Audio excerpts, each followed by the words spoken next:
All right, so we are in the lab with the mad scientist himself, Alan Bonde. So, but before we go into exactly what we're talking about today, what is in the lab? What are the attempts and goals for in the lab? So a lot of people know popular campaigns, whether they're advertising campaigns or social campaigns, but a lot of times we don't know sort of what the behind the scenes was. Why were people running them? What were the tricks? What worked, what didn't work? So we're going to take things into the lab and sort of break them down and see what's sort of the behind the scenes of either campaigns that you really know, or in this case, maybe one that you're not so familiar with, but you need to get to know. So this week I wanted to focus on a campaign that I got to know very well about a year ago.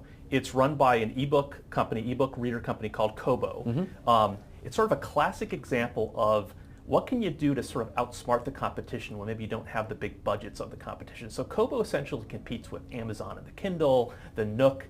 They were the classic challenger entering a market when they needed to sort of outsmart, outflank established competition. So in this particular campaign, how did they do that? They used Twitter. And it was a multifaceted, it was really a multi-channel campaign. Really? But we talked before in some other shows about the idea of good marketing is good storytelling. Yeah, and absolutely. in this case, it's a great example of taking something that people want to talk about, in this case, books and authors, and then creating a fun campaign around it so that people could basically enter in a contest, a chance to win one of their e-readers by tweeting about their favorite books. That's interesting. I mean, because when you say, people want to talk about books, how many book clubs there are everywhere? Oh my God, but what separates them? I think that's the biggest thing, because I don't think, for me personally, I have ever heard of a book club that had a contest applied to it, really. So in a way, we're taking that idea, and people have a passion for books and for authors.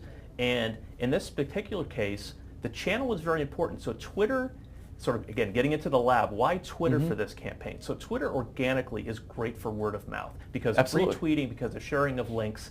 And so of all the different channels, I would argue that Twitter is one of the most sort of word of mouth friendly. So what did Kobo do? They set up this contest. You had a chance to win one of 3 of their e-readers. But they didn't tell people to tweet about why they liked Kobo or why they wanted to use their e-reader. They told people, tweet about your favorite author.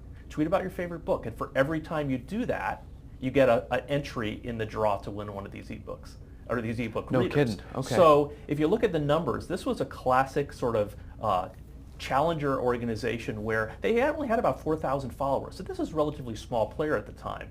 But what they did is create a dynamic where, if you look at the numbers, very, very impressive. They got almost 4,000 entries. So they wound up reaching way beyond their original sort of initial follower base.